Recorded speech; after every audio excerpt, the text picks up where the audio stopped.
अस्सलामुअलैकुम। अब तक आपने ये जान लिया कि फेल के आखिरी हरूफ की पहचान करके किस तरह से फाइल के मुताबिक फेल का आखिर वाला हिस्सा बदलता है। इस सब में एक और अहम बात याद रखने की है कि जब या यानी मैं फाइल होता है तो आमतौर पर फेल के आखिरी हरूफ हटा दिए जाते हैं और यू लगा दिया जाता है, लेकिन हर फेल के आखिर में सिर्फ यू नहीं लगता। रूसी जुबान में कुछ फेल में जब यू लगाते हैं तो प्रोनाउंसिएशन यानी लफ्ज की अदायगी को आसान बनाने के लिए यू के साथ ल या सॉफ्ट साइन का इजाफा कर देते हैं, यानी सिर्फ यू लगाने के बजाय ल यू या फिर सॉफ्ट साइन और यू लगा देते हैं। कब ल यू लगेगा और कब सॉफ्ट साइन और यू लगेगा, अब इसे समझते हैं। जैसा कि हमें पता है कि फेल दो हिस्सों से बनता है, एक फेल की जड़ होती है और एक उसका आखिरी का हिस्सा होता है। और हमने फेल की पहचान ऐसे की थी कि उसके आखिरी हर्फ में या तो ई ता सॉफ्ट साइन आता है, या ये ता सॉफ्ट साइन आता है, या आ ता सॉफ्ट साइन आता है। अब आ जाते हैं हम इस चीज की पहचान की तरफ कि यू जो है उसके साथ ये ई ता सॉफ्ट साइन या ये ता सॉफ्ट साइन या आ ता सॉफ्ट साइन हटने के बाद जब यू लगता है तो सिर्फ अगर यू ना लगे और साथ ल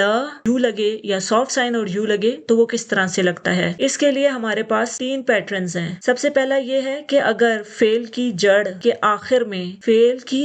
आखिर में या तो बा आए या फिर पा आए या फिर वा आए या फिर माँ आए और उसके बाद ई ता सॉफ्ट साइन आए, तो फिर जब हमने ई ता सॉफ्ट साइन हटाना है और या के लिए यू को लगाना है तो सादा यू नहीं लगाएंगे। प्रोनाउंसिएशन यानी अल्फाज को रवानगी के साथ अदा करने के लिए ला का इस्तेमाल भी करेंगे, ला और यू साथ लगाएंगे। मिसाल के तौर पर फेल है लूबित, ला यू बा ई ता और सॉफ्ट साइन। तो जब हम जुमले में या के लिए लूबित को इस्तेमाल करेंगे, या यानी मैं मोहब्बत करती हूँ या करता हूँ, तो उसके लिए जब ये फेल लूबित इस्तेमाल होगा तो ई ता और सॉफ्ट साइन हट जाएगा, ला यू बा लगेगा, ई ता सॉफ्ट साइन हट गया। तो अब हमने जड़ देख ली फेल की क्या है, ला यू और बा क्या है, इसके आखिर में आता है। तो इस पैटर्न के हिसाब से हमने सादा यू नहीं लगाना, इसके साथ ला और यू लगाएंगे या लुबलू। इसी तरह से एक और मिसाल देख लेते हैं, कुपित का ऊ पा ई ता और सॉफ्ट साइन। अब हमने जब इसको या के साथ इस्तेमाल करना है तो हमने देखना है कि ई ता सॉफ्ट साइन जब हम हटा देंगे तो बाकी जो फेल की जड़ बचेगी उसका आखिरी हर्फ क्या है, का ऊ और पा। तो पा इसका आखिरी हर्फ होने की वजह से इसके साथ सीधा यू नहीं लगाएंगे बल्कि ला और यू लगाएंगे, या कुपलू। अब आ जाते हैं दूसरे पैटर्न की तरफ। दूसरे पैटर्न में अगर फेल की जड़ के आखिर में जो हर्फ है वो वोवल है यानी ग्लासनीय है, यानी ये यो ई यू या सॉफ्ट कॉन्सोनेंट मिर्की सग्लासनीय है, यानी ऐसे सग्लासनीय जिनको जब फेल में अदा करते हैं उनको अदा करते वक्त जुबान की हालत ऐसी होती है कि जुबान मुंह के अगले हिस्से की तरफ आती है, उस सग्लासनीय की आवाज मध्यम हो जाती है, या फिर उस सग्लासनीय के बाद सॉफ्ट साइन आता हो या फिर कोई वोवल आता हो यानी ग्लासनीय आता हो। जैसे पियत में प की आवाज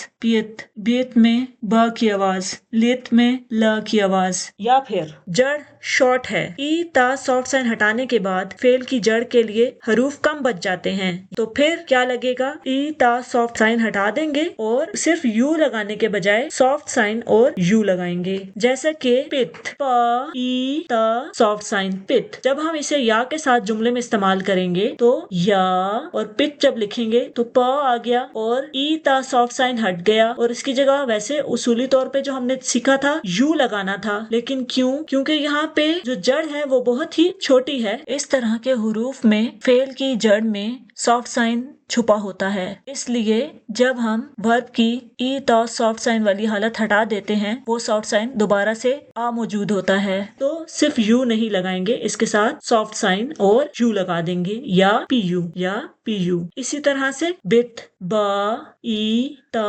और सॉफ्ट साइन, ब ई ता और सॉफ्ट साइन। जब इसको हम इस फेल को जुमले में इस्तेमाल करेंगे तो हमारे पास या आएगा, फिर हमने फेल को इस्तेमाल करना है फेल को लगाएंगे तो बा लगा दिया, और फेल के आखिरी हरूफ को तो हमने हटा देना होता है। ई, ता और सॉफ्ट साइन को हम हटा देंगे तो क्या रह जाएगा, सिर्फ बा रह गया है। जड़ का सिर्फ एक हर्फ बच गया है। तो जब एक हर्फ बचा है तो हमने क्या करना है, सिर्फ यू नहीं लगाना, इसके साथ सॉफ्ट साइन और यू लगा देंगे, या बी यू, या बी यू। अब तीसरे पैटर्न की तरफ आ जाते हैं। तीसरे पैटर्न में फेल के आखिरी हरूफ हटा दिए जाते हैं। ई, ता, सॉफ्ट साइन हटा दिया जाता है तो जड़ के आखिरी हर्फ जो है वो कोई भी कॉन्सोनेंट सग्लासनीय बच जाता है। ब, प, व और माँ के अलावा, जिसके बारे में हम पहले पैटर्न 1 में देख चुके हैं, उसके अलावा कोई कॉन्सोनेंट हो, जैसे रा बच जाता है और दूसरे कॉन्सोनेंट्स सग्लासनीय बच जाते हैं, तो फिर हमने क्या करना है, डायरेक्ट सीधा यू लगा देना है। मिसाल के तौर पर कूरित, कूरित, क, उ, र, ई, त, सॉफ्ट साइन, कूरित। जब कूरित को हम या के साथ जुमलों में इस्तेमाल करेंगे तो या लिख के जब कूरित लिखने की बारी आएगी, क, उ, रा हमने लिख दिया, ई, ता और सॉफ्ट साइन हटा दिया, तो आखिर में जड़ में हमारे पास कौन सा हर्फ बचा है, रा बचा है। रा क्या है, एक सग्लासनीय है। जब ये सग्लासनीय बच गया तो हमने क्या करना है, डायरेक्ट ही यू लगा देना है, या कूरू, या कूरू। एक और मिसाल देख लेते हैं, दारित, दारित, दारित। दारित फेल को जब हम जुमले में इस्तेमाल करेंगे या के साथ तो क्या होगा, या लिखेंगे, दारित के लिए द, आ, रा लिखेंगे, और या की वजह से जो हम आखिरी हरूफ को तब्दील कर देते हैं, ई, ता, सॉफ्ट साइन हटा देंगे, और इसकी जगह जो हमने लिखना है वो हम चेक करेंगे कि हम क्या लिखेंगे। हम देखेंगे हमारे पास जो जड़ है फेल की वो क्या बची है, द, आ, रा। रा क्या है, एक सग्लासनीय है। जब सादा सग्लासनीय आ जाएगा, जड़ में रह जाएगा आखिरी हर्फ पे, तो फिर हमने क्या लगा देना है, सीधा यू लगा देना है, या दारू। आज का लेसन यहाँ पर अपने इख्तिताम को पहुँचा। गलतियों से ना डरें, क्योंकि रोजाना की छोटी कोशिशें ही आपको बड़ी मंजिल तक पहुँचाती हैं। सीखने के सफर में अपनी कोशिश जारी रखें, और हाँ, चैनल को सब्सक्राइब, लाइक और शेयर करना ना भूलिएगा। अल्लाह हाफिज।